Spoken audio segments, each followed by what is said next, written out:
तर फडणवीसांसह शिंदेंनी सुद्धा ठाकरे बंधूंवर टीका केलेली आहे। मराठी मुलांचा यांच्यासाठी राडा, टेंडर घेणार रोमिल छेडा अशी घणाघाती टीका त्यांनी केली आहे। कोविड काळातल्या टेंडरवरून शिंदेंनी ठाकरेंवर हा निशाणा साधलाय।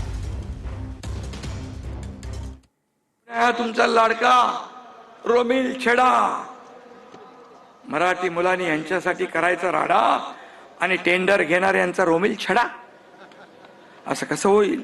जिथे टेंडर तिथे सरेंडर ही यांची नीती आहे। जिथे नाही कमिशन तिथे स्पीड ब्रेकर ही यांची नीती आहे। कसं चालणार? करून दाखवल्यासारखी होर्डिंग लावली ना, आता खाऊन दाखवलं त्याची होर्डिंग पण लावून टाका। काय काय खाल्लंय ते दाखवा त्याच्यावर। कलानगरला कुणाच्या घरी गेले, 1.5-2 तास बंद दाराआड चर्चा केली, कुणाबरोबर केली? तेच उद्योगपती शिवाजी पार्कला जेवायला गेले की नाही? त्याचे फोटो आहेत आपल्याकडे। ही कसली डिनर डिप्लोमसी? ज्यांची नावं घेता त्यांना घरी जेवायला बोलवता, बोलवा, काही प्रॉब्लेम नाही आहे। तुमची मुलं त्यांच्या लग्नात नसतात, कळू द्या लोकांना कोण कुणाचा दोस्त आहे।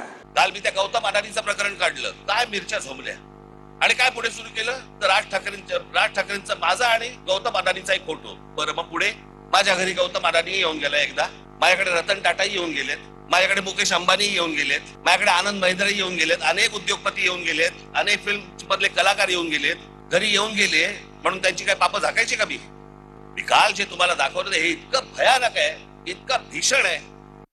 ते जे फोटो दाखवतात कधी 2-3 वर्षापूर्वीचा काहीतरी फोटो दाखवतात, तो जेव्हा घरी आले होते। आता घरी आल्यावरती काय हाकलून देऊ?